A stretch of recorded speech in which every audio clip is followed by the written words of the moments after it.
Happy Wednesday. Hope you guys have a good, beautiful hump day. That being said, let's go ahead and get the video started. Yeah, man, late night reactions. If y'all up watching this video, what's up? You know what I'm saying?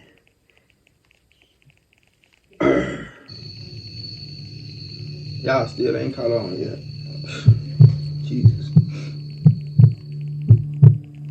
I once worked as a direct care aide for a 65-year-old woman with a developmental disability. Her daughter, who was in her 40s, worked overnights, and she needed a caretaker with medical experience to watch her overnight. When I say once worked for them, I mean I literally worked once, just this night, and you're about to hear why I never went back. Okay. The 65-year-old woman's name was Martha. Her daughter's name, who contacted me, was named Colleen. It's possible Colleen didn't have any other family to watch her and didn't want to or couldn't afford to put Martha in a nursing home. Or it was possible that she felt more comfortable hiring somebody with some form of experience to watch over her. At the time, I was already a direct care worker for 2 other women who suffered some forms of developmental disabilities, so I had experience. But nothing prepared me for that night. Colleen left for work. Earlier that day, I worked my first job, so I was really pushing my body to exhaustion, trying to make as much money as possible. Colleen had introduced Martha and I. Martha had given me a smile before Colleen brought her upstairs to her bedroom for the night. It was around 9 p.m. Colleen told me that Martha would sometimes walk around the house at night acting confused, and I'd need to calm her down and bring her back to her room. She specifically addressed this not to be a form of sleepwalking when I asked. She said it's one of the symptoms of her mother's dementia. I told her to rest assured that I'd know how to handle it. I spent my time initially in the living room, catching up on my show. These jobs aren't super glamorous, and for the most part, it is a lot of sitting around. Yeah. I heard footsteps from upstairs. I went to the stairway and looked up the stairs, then called Martha's name, asking if she needed anything. She didn't answer. I heard her footsteps go back to her room, and then the door closed. Maybe she went to the bathroom. I went back to the living room and watched some more TV.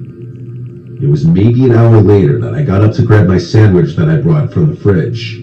As I left the kitchen with a plate and my sandwich to go back to the couch, I nearly had a heart attack and dropped the plate when I saw Martha standing at the doorway. Glass shattered everywhere. I apologized to her and asked if she was okay. She started yelling at me, "Who are you?" I reminded her who I am. I'm her direct care worker here to make sure she's okay. Everything she said at this point was in a loud scream. "Why are you here? I don't know you." Things of that nature. Oh, hell no. I reminded her that we had just met, and that her mother Colleen hired me to watch her and the house. This seemed to work for long enough for me to get her to come back upstairs with me and to her room. I brought her up a glass of water and some melatonin and clonazepam. I made sure she took both before going back downstairs. After a few hours... You trying to knock her ass out, ain't it? But I heard a lot of stories like this. I think my mom used to work. My mom used to do the same thing, too. I think she did it, but they were bullshitting with the pay and shit. But I think my mom did the same shit, too. But I heard another story, too, that a lady was so messed up in the head that she killed a kid, I think. It was something like that, but yeah. She didn't go to jail, nothing, which is crazy, but... Yeah. I was absolutely exhausted. I had to get a couple hours of shut-eye. There was a spare bedroom upstairs with a twin-sized bed where Colleen said I could rest if needed. I felt like at this point Martha was asleep for the night from the melatonin. I fell asleep within minutes, but I was asleep for only maybe an hour. I woke up to a sound from downstairs. It was this repeated slamming. Every 1 to 2 seconds, something from downstairs was being slammed. I jumped out of the bed. I had left the bedroom door open so that I'd hear anything if Martha got up. Case in point right here. When I got to the stairs, I realized the slamming was coming from the kitchen. Oh, yeah. I walked down the stairs in as quick of a speed as I could while still remaining quiet. Getting to the bottom, I peered around the opening to the kitchen, and what I saw was like a scene from a scary movie I'd seen before. I saw Martha in the darkness, standing in front of the oven, repeatedly opening it and slamming it shut. It was horrifying. When I say I saw Martha, I really only saw her silhouette. It was that dark in the kitchen. I said Martha really loudly, and she stopped, turned to her left at me, shut the oven door one final time, and started walking towards me, towards the stairs. I said in a now softer, kind of scared-sounding voice, "Are you okay?" She got close enough to me where I could now see her facial features, and she looked at me with this blank expression, then walked right past me and started walking up the stairs. I followed her upstairs, but as soon as she got to her room, she slammed her door shut. I knocked on the door saying, "Martha, are you alright?" She didn't respond. I don't think she I alright. quietly opened the door just to peek inside, and I saw Martha at the side of her bed, just standing facing the wall. I've seen a lot, but this was some pretty unsettling behavior that I feel like is the exact kind of stuff you'd see in some scary movies, like I mentioned before. I walked over to her and gently eased her into the bed. When she was laying down, I covered her, and for what I was hoping would be the final time, I said goodnight, Martha, and shut Have you been suffering from the after effects of a car crash? The good news is you're still entitled to a her door. I went across the upstairs to the spare room and went back to bed. I purposely tried not to fall asleep for at least half an hour just in case she'd wake up again, but I don't even know if I need For the females that know that about these jobs too, this is the easiest job you can have. I wish dudes can do this shit. I wish I can do this shit. Well, goddamn. that long. All I know is I fell asleep pretty freaking quickly. I woke up once again, however much later. The room was still pitch black, and the 1-hour alarm I set had not yet gone off. I looked around the room, wondering what woke me up. I didn't see what it was until I heard a sound from inside the closet. I then noticed the cracked open closet door, and the black shadow of a head peeking out of the closet. Again, I almost had a heart attack. I said, "Martha." She didn't answer. I kept saying Martha a bunch of times until she pushed the door open, and I saw her approaching the bed slowly. She started saying what she was saying hours ago again. "Who are you? I don't know you." Oh, hell no. As she got closer, I tried calming her down, reminding her who I am. I reached for the lamp next to the bed and fumbled with it until it turned on. Martha was holding a huge kitchen knife in her hand. At this moment, everything changed. Martha was now a threat to my life, and I had to worry about myself, not her. I screamed at this point, "Martha, put the knife down." I guess my scream stressed her out because she got closer and started screaming back at me, still repeating, "I don't know you." I wasn't going to attempt to calm down Money is never that good. Sorry. on a knife-wielding dementia patient. That was not in any job description. I mapped out a way to run around her in the bedroom, and I went for it. I jumped off the bed on the side further from her, and she screamed again, "Who are you?" She swung the knife at the air as I ran past her. It was a slow and weak swipe from what I saw, but nonetheless showed that she had intentions of actually using it. Yeah. I got downstairs and grabbed my shoes and went outside. Instead of calling 911, I called Colleen as she requested I do if there's an issue. I was courteous in doing this because getting law enforcement involved is never doing anyone any favors. Nah. Colleen was yelling into the phone at me not to leave her, and honestly I yelled back that she attempted to kill me and that I didn't call the police. You must have paid me more. She had to leave work, of course. I stayed outside of the house, making sure Martha didn't go anywhere until Colleen returned. When Colleen went inside, Martha was back in her bed, asleep. Colleen went as far as accusing me of exaggerating the whole thing until she found the knife next to Martha's bed. To not give her any more fuel to blame me for any of this, I left out the fact that I ever went to sleep. But that doesn't mean that I felt in any way I did anything wrong. No. Colleen even offered me that room to sleep. Yep. I never worked in that house again. I want Martha was a scarier patient than I'd ever dealt with in any of my jobs in my 9 years of being a direct care aide. 9 years? Yeah, I definitely would have went back. Fuck the dumb shit. I wouldn't even went back to that bitch. I mean that lady. It was my first day working for this plumbing company. I was called in for my first job to this house out of town. The plumbing company had 5 employees, and the owner would choose who does what job. I don't see it as a coincidence that I was sent to some undesirable job far away in a shitty area for my first job. Damn. The call was for a leaky pipe under the sink, which is typically the easiest, most basic job to get a call for, depending on the root cause of it. I ain't never did no job like I that. pulled up to the house, my first ever call, and it was an absolutely disgusting looking house. Oh, no. Completely run down, as if no one had lived there for years. I went up to the house and knocked until a middle-aged man opened the door. I didn't like his aura from the start. He had this unflattering, disproportionately wide smile that made his entire face appear off-putting.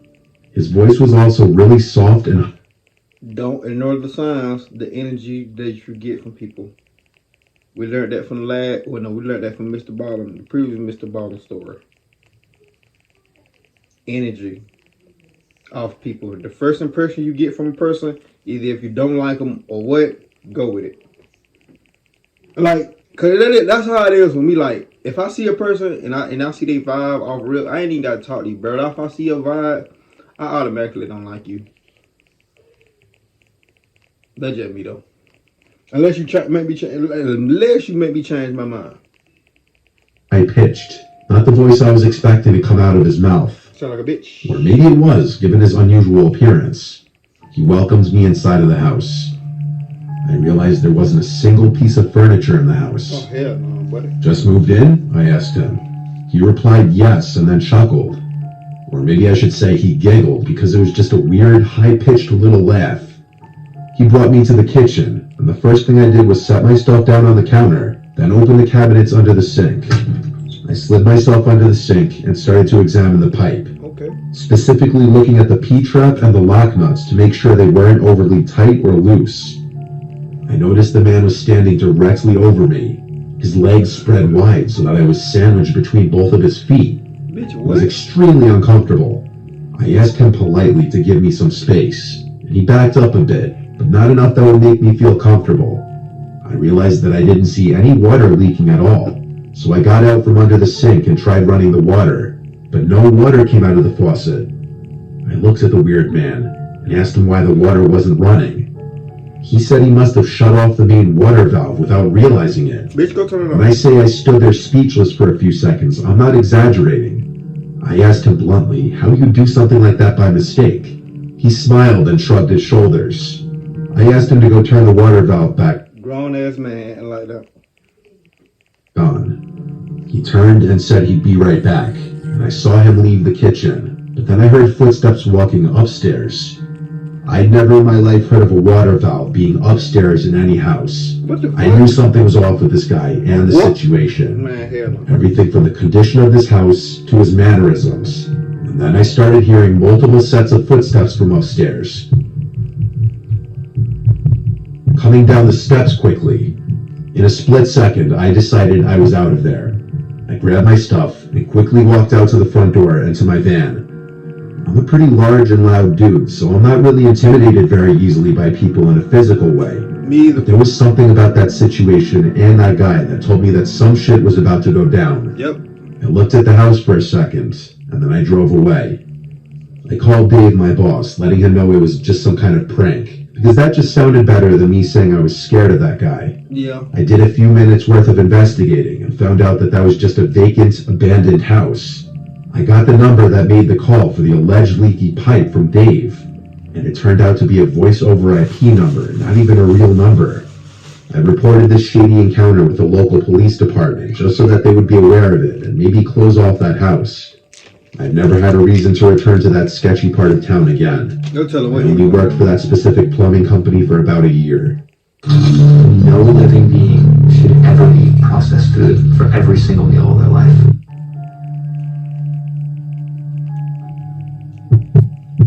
I ain't gonna care. He was gonna do something to your ass. Not even gonna lie. Back in 2019, I worked for Domino's. It was my first night. I was just starting out. I was only working there because I needed the money for college, supplies for my dorm, etc. And so that night I was being trained. Yeah, I know shit. I used to work there too. Though. I ain't gonna care. I used to work there doing deliveries and shit. I might go back though. I don't know. When you're being trained, you're accompanied by the manager on your first few deliveries to see how you do and evaluate you and train you. It was late, around 8 o'clock, and we got an order. Our store wasn't electronic like they are today. We couldn't see where the locations were on a big TV. We had to go look them up on our phones for directions. We got the directions and the pizza. I still remember the order. 4 large pizzas with 2 bottles of Pib. We load them into the car, and it was my car since I was the one being evaluated. So it was me, my manager, and another trainee who I didn't know. The house we were heading towards was way out of the way in the middle of nowhere. My town was old though, so it was fairly common to go miles without anything. It took us around 15 to 20 minutes to get there. The house looked old, really old. It was an old 2-story home and it was completely run down. The wood was chipping, some of the windows had boards on them. It was not a house you'd expect people to be living in. I remember asking my manager if we had to go up there, and he told both of us yes, but that he'd come with us and hand them the pizzas and sodas. I hesitantly got out of the car and noticed that the other guy who was new was very nervous as well about walking to that front door. We finally started making our way to it when the other trainee said he thought he saw someone watching us from the furthest window from us, upstairs. Our manager told him he's just paranoid and that this shouldn't take more than a minute or two, making sure to tell us to stay calm and be nice. I don't know how I had the courage to ring the bell, but I did, which of course didn't work, so my manager pounded on the door. No answer. God damn. We waited about 15 seconds and knocked again, harder this time. Still no answer. I'm waiting 1-2 We were all minutes, getting bro. impatient, and there was a smell of something rotten. We couldn't tell if it was the house or if something inside had died. Finally, after about a minute of impatiently waiting, someone opens the door, but not completely. They open the door only showing part of their face and asking who we were and what we wanted. My manager said we had their pizza. The guy quickly unlocked the door and acted all friendly towards us. It freaked the three of us out. It was an older gentleman, in his 50s at least. He told us it took him a while to open the door because it's hard for him to get around or some shit. Our manager handed him the receipt and asked if he was paying with cash or a check. The man told us he'd be back with the money. He left the front door open, so I looked around to see what the house looked like inside. Empty. Completely empty. No furniture or anything in that house. Just the floor and a couple of blankets. Obviously this guy was homeless and was just living here since no one else was. That's when we heard footsteps coming from upstairs. I ain't gonna count the manager I had was cool as hell. Short Puerto Rican motherfucker. He was cool as hell, like. And hey, he was crazy motherfucker too though, but shit, he told me on my first day. Shit, you can have if you got he was insinuating, but I was gonna do that anyway. He was insinuating that you might want to take something with you to protect yourself. You never know what's gonna happen. So I was doing that anyway. But yeah. Y'all get what I'm saying. More than one person, too. That's when we got uncomfortable about the situation. The realization of what the other employees said became true. Someone was probably watching us as we walked to the front door. Yeah. My manager yelled out if the man had the money yet, but he never got a response back. Oh, he bullshit. Footsteps stopped. Everything just stopped. Good thing it's three, It y'all. became silent. We could just hear the three of us breathing. My manager told us to stay at the front door in case the man came back, and that he'd go around the house to see if the man needed help or something. We nodded at him, and he walked towards the back. W manager. The two of us heard footsteps, but not from upstairs. They were coming from below us somehow. We both looked completely puzzled and confused, and honestly uneasy about this entire Y'all might want to get situation. up out of there. That's when we heard our manager scream and heard frantic running. He ran to the front of the house where both of us were and told us to go back into the car and that we're leaving. I've never driven a car faster in my life. My manager explained to us that when he was walking around to the back, he saw a group of people in darkness surrounding a sort of makeshift campfire, but it was very small. He got closer to them and noticed in the middle was a baby deer. The group of men were sitting around laughing at it as if they found it funny. The minute he said that, my heart almost stopped. The new guy and I quit right after, and I heard the manager quit a month after this. I'd never worked a delivery job again. Obviously, we walked into some kind of cult meeting, and I'm just glad. Definitely did. You never know what you run into. That's why you always got to be prepared when you're doing jobs. No matter what you do, you always got to have something to defend yourself. You never know what is going to go down. Never. That being said, give a thumbs up and subscribe. I hope y'all enjoyed this Mr. Nightmare video. I know we got one video that we got to keep up on. That I got to do. So, that being said, give a thumbs up and subscribe. See y'all more on the next video. See you when I see y'all. Let's ride.